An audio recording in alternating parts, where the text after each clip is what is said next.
Oke guys, balik lagi bersama saya Rifai Uchiha. Pada pertemuan kita kali ini, sama seperti biasanya, kita akan jawab pertanyaan dari salah satu subscriber. Bang, tolong buatin tutorial APWDS OpenWRT Bolt BL201. Thanks, ditunggu videonya. Untuk Bolt BL201 OpenWRT, saya dulu pernah punya, cuma sekarang sudah rusak ya BL201 saya. Jadi untuk menjawab pertanyaan ini, semua tipe router, merek apa aja, ketika sudah dijadikan OpenWRT kan menunya sama semua, fiturnya sama, dan tampilannya kurang lebih sama ya. Jadi mungkin kalau misalnya beda-beda dikit ya karena kita beda versi ya, mungkin kalian pakai versi sekian OpenWRT-nya, sedangkan saya pakai versi sekian, jadi beda-beda dikit nggak apa-apa ya. Tapi mungkin beberapa dari kita belum mengerti apa itu fungsi dari WDS. Nah, di sini saya sudah buatkan skema sederhana untuk bantu menjelaskan apa itu WDS ya. WDS itu sama seperti kita menggunakan mode repeater ataupun mode bridge ataupun mode WISP ya. Point to point, memungkinkan transparan MAC address. Artinya MAC address dari klien ini benar-benar MAC address yang diteruskan ke mikrotik. Sebagai contoh di sini kita biasanya kan dari ISP terhubung ke mikrotik. Dari mikrotik biasanya kita ke server access point atau pemancar wifi atau penyebar wifi, terserahlah bahasanya apaan. Intinya anggaplah server atau akses point utama, mungkin dari beberapa orang menyebutnya seperti itu ya. Terus diterima atau ditangkap oleh klien outdoor ya. Biasanya ini kan server outdoor, akses point outdoor atau luar ruangan biasanya nembak ya, point to point. Diterima oleh klien point to point juga sebagai mode klien. Terserah sih routernya, ini gambarnya saya hanya ilustrasi, router-router ini hanya saya dapat dari Google, jadi terserah mau alatnya apa aja, sama aja kurang lebih. Di sini saya hanya membahas tentang masalah metodenya atau modenya ya.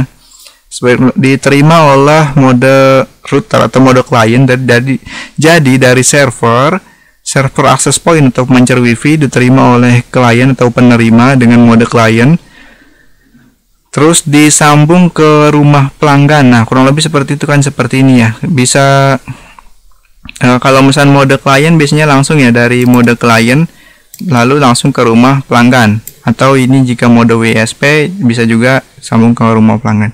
Cuma di sini karena mode ini modenya menggunakan mode WDS, berarti server ini harus sudah bisa mendukung fitur WDS. Artinya nggak bisa sembarangan pakai router apa aja, nggak bisa ya. Harus routernya yang bisa mendukung fitur atau mode WDS. Biasanya sering untuk mode WDS ini biasanya TP-Link. Kalau TP-Link biasanya sering, makanya saya di sini gambarnya menggunakan TP-Link ya. Ya, ini gambarnya CP220 ya. Saya nggak tahu juga sih CP220 mendukung fitur WDS atau enggak. Cuma di sini saya gambar ini hanya ilustrasi ya, karena ini adalah router outdoor. Biasanya kan pakai router outdoor. Ini gambar tiang ya, Intinya di sini menggunakan server atau pemancar wifi tapi support untuk WDS. Jadi saya bernama server WDS. Terus diterima oleh klien kan, biasanya klien, cuma di sini klien juga harus pilih klien WDS ya. Nggak bisa mode klien biasa atau router yang nggak support mode WDS. Artinya sama seperti servernya, itu routernya nggak boleh sembarangan atau nggak bisa router apa aja yang asal aja gitu ya. Itu nggak bisa, harus kedua-duanya dari baik server ataupun klien. Jadi dari server atau penerima itu harus keduanya pakai atau support mode WDS. Mungkin kalau misalnya belum ngerti juga, intinya ini server, ini klien. Jadi sebagai pengirim, ini sebagai penerima ya. Terus ada juga yang mungkin sudah belajar tentang bridge ya, repeater, kurang lebih seperti itu, repeater. Ada juga yang pernah coba juga pakai WISP dan juga point to point biasa. Nah, cuman mode-mode itu punya kelebihannya masing-masing. Kayak mode WISP itu kan dia menerima wifi sebagai mode klien lalu disebarkan lagi sebagai mode access point. Sedangkan WDS ini fitur keunggulannya itu transparan MAC address. Jadi si klien ini, anggaplah ini klien sudah pakai router di dalam rumahnya, mungkin router 840N atau apalah. Biasanya kan yang paling umum itu kan 840N. Dihubungkan ke bagian WAN. Ingat bagian WAN-nya ya, karena ini di sini pakai mode WDS. Artinya MAC address-nya benar-benar dikirim ke server MikroTik kita, itu benar-benar MAC address dari router si klien rumah ini. Di sini boleh lewat access point dulu, boleh langsung dari rumah klien ke access point atau router outdoor mode WDS yang ada di atas ruangan, di atas rumahnya ya. Boleh langsung seperti itu atau melewati access point seperti ini. Karena ini kan mode WDS ini mirip sebagai pengganti kabelan deh, kayak gitu, seperti itu ya. Sebagai kabelan, kurang lebih seperti ini nih gambarnya nih. Jadi anggaplah mode WDS itu benar-benar mirip seperti kabelan. Cuman bedanya dia pakai jalur wireless. Karena ya sama seperti kabelan, jadi yang diteruskan itu MAC address asli ya dari si router atau kliennya. Sedangkan jika di sini ada access point atau hub atau switch, di sini misalkan ada hub atau switch atau router access point, itu hanya melewati ya, mending pakai access point. Jadi lumayan lah dari access point ini bisa disebarkan ke rumah lainnya ya, ke rumah lagi, ataupun ada HP orang yang connect ke access point ini.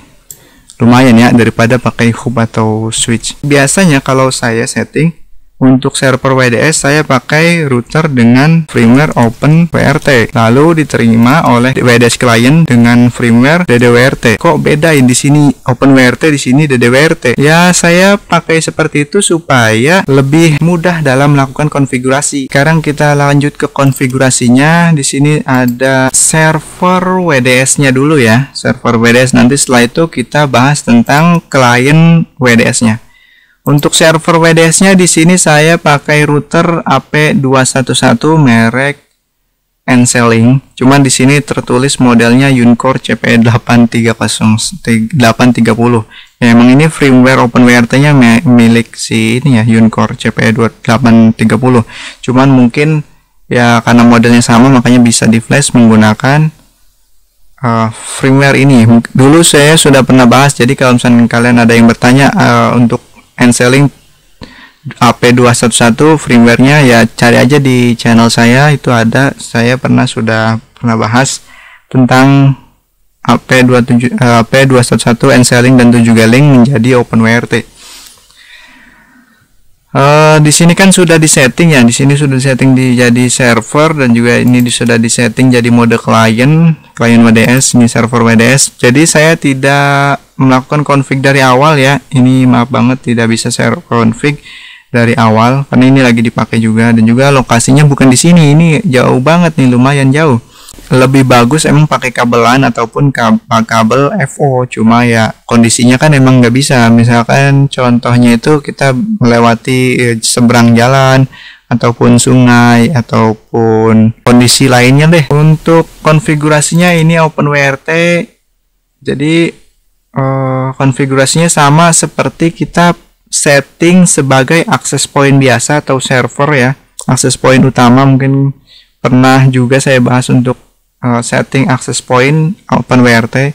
Jadi kurang lebih sama seperti itu. Intinya dalam men-setting access point OpenWrt, pastikan IP itu nggak boleh ada yang sama dengan IP DHCP MikroTik. Nah, pokoknya kan kita sudah tahu bahwa setting access point itu nggak boleh IP-nya ada yang sama dengan MikroTik. Dengan MikroTik ini nggak boleh ada yang sama dengan si MikroTik. Dan juga untuk setting access point itu DHCP harus atau wajib dimatikan ya, nggak boleh diaktifkan. Oke, dengan kedua ketentuan tersebut kita sudah bisa setting menjadi access point.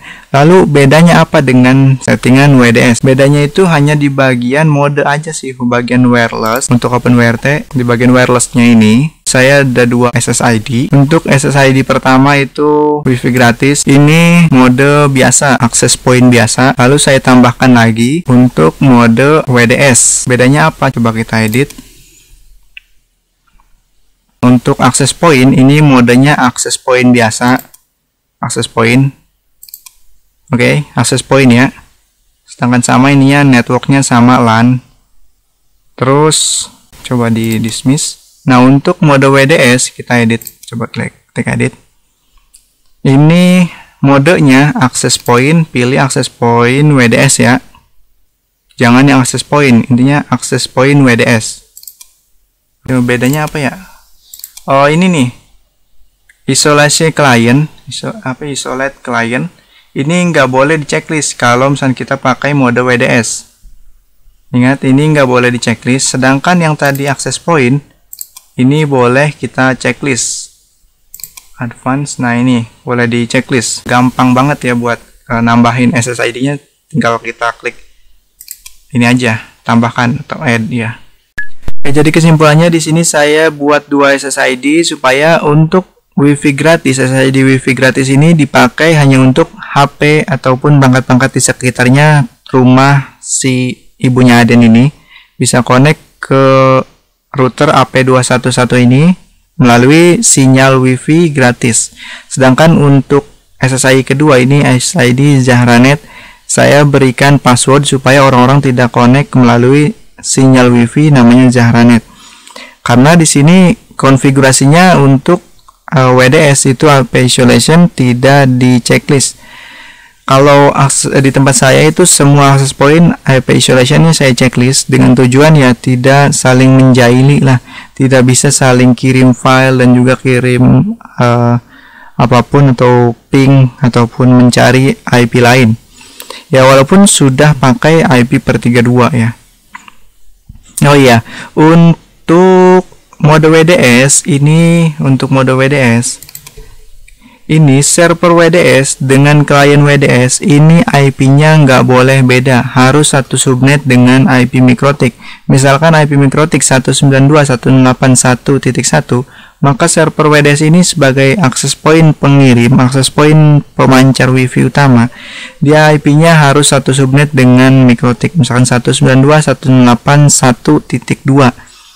Dan juga kliennya ini harus sama satu subnet, bisa 192.168.1.3. Nggak boleh, pokoknya nggak boleh IP-nya /32 atau beda IP, nanti nggak bisa connect, atau bisa connect tapi putus melulu. Oke, intinya sudah paham, kalian sudah paham tentang server WDS ini. Sekarang kita lanjut konfigurasi berikutnya, yaitu sebagai WDS client di rumahnya si Aden. Ini berarti rumahnya si Aden ya. Oke, kita pakai firmware DDWRT.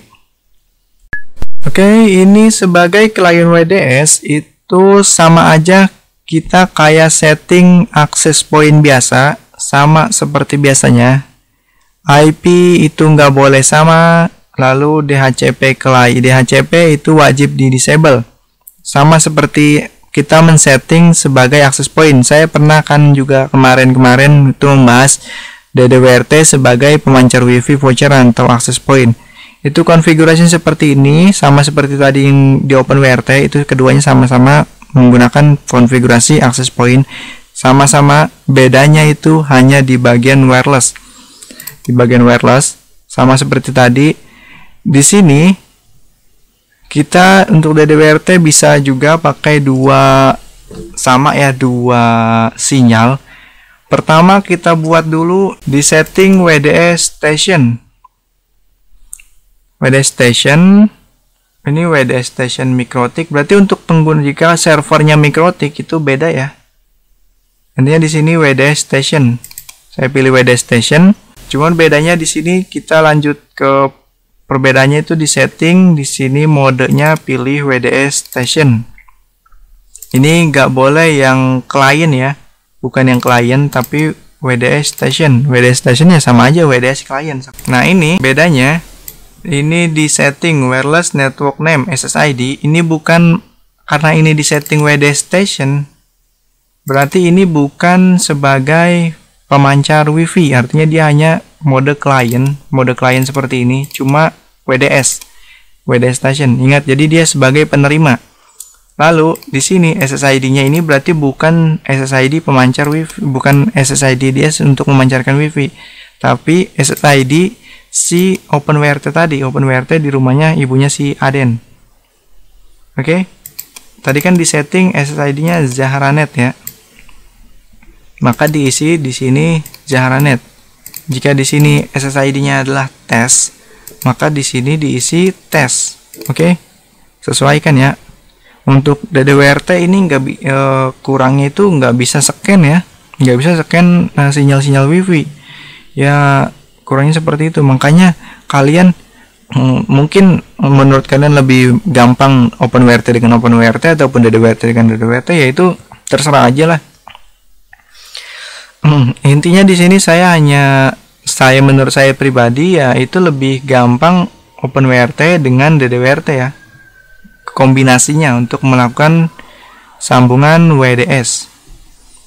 Oke, terus di sini saya juga tambahkan ADD virtual AP. Kalian bisa tambahkan SSID tambahan supaya si router ini yang di rumahnya si Aden, yang di atas genteng ya, di atas pakai tiang tadi, router ini, klien WDS ini bisa juga untuk memancarkan sinyal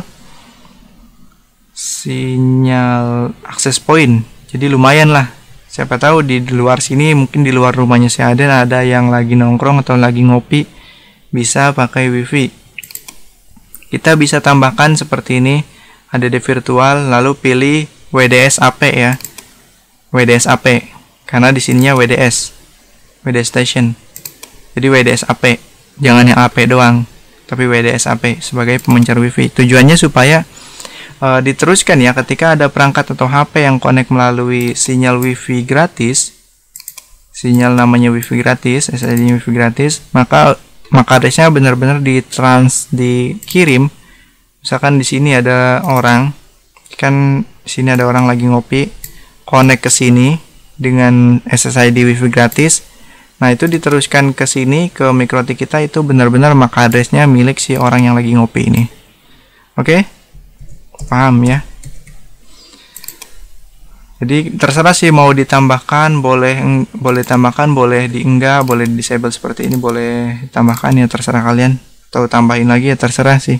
Kalau lebih seperti itu settingannya. Terus nggak ada lagi ya, udah itu doang.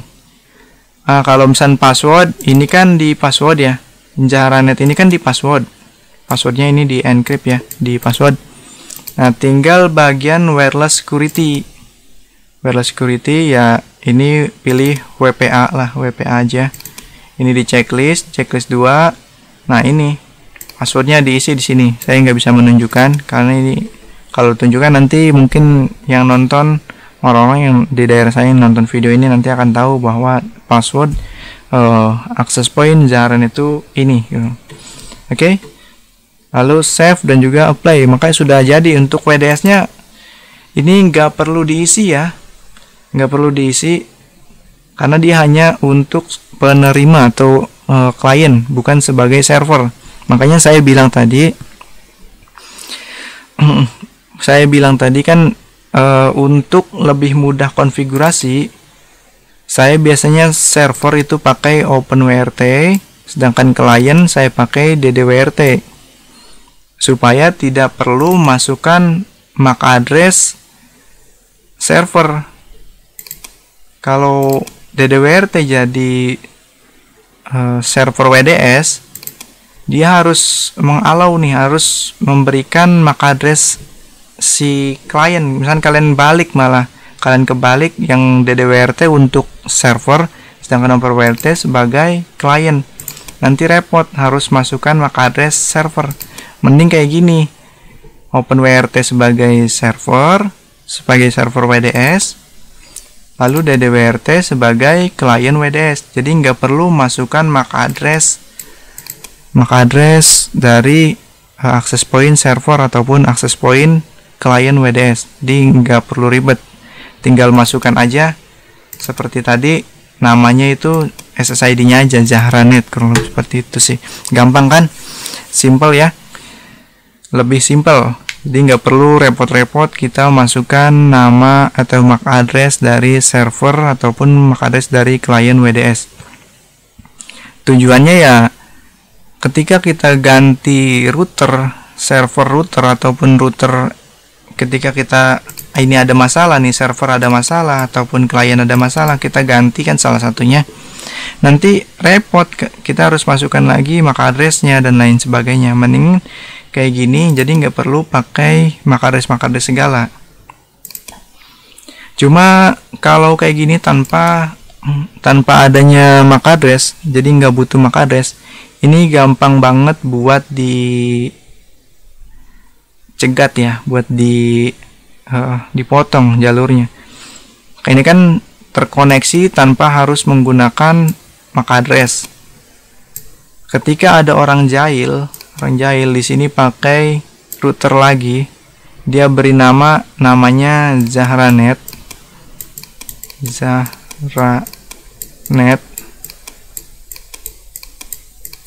Karena ini klien WDS-nya hanya terhubung berdasarkan SSID Zahranet tanpa adanya MAC address, blok deteksi MAC address. Ini nanti WDS klien ini kemungkinan akan terhubungnya ke sini. Otomatis pindah ke sini, bukan ke sini ya. Cuman alhamdulillahnya ya sampai sekarang sih nggak pernah kasus seperti itu. Oke, saya juga bingung menjelaskannya, mudah-mudahan sih paham. Seperti ini settingannya. Mungkin kalau misalnya kalian masih ragu atau misalnya masih gagal dalam setting, mungkin ya bisa coba trik saya ini, server pakai OpenWrt, klien pakai WDS, lalu konfigurasinya seperti yang tadi saya sudah jelaskan. Oke, kita akhiri saja. Saya Rifai Uchiha, terima kasih sudah menonton. Jangan lupa like, subscribe, juga komen. Ditunggu video berikutnya.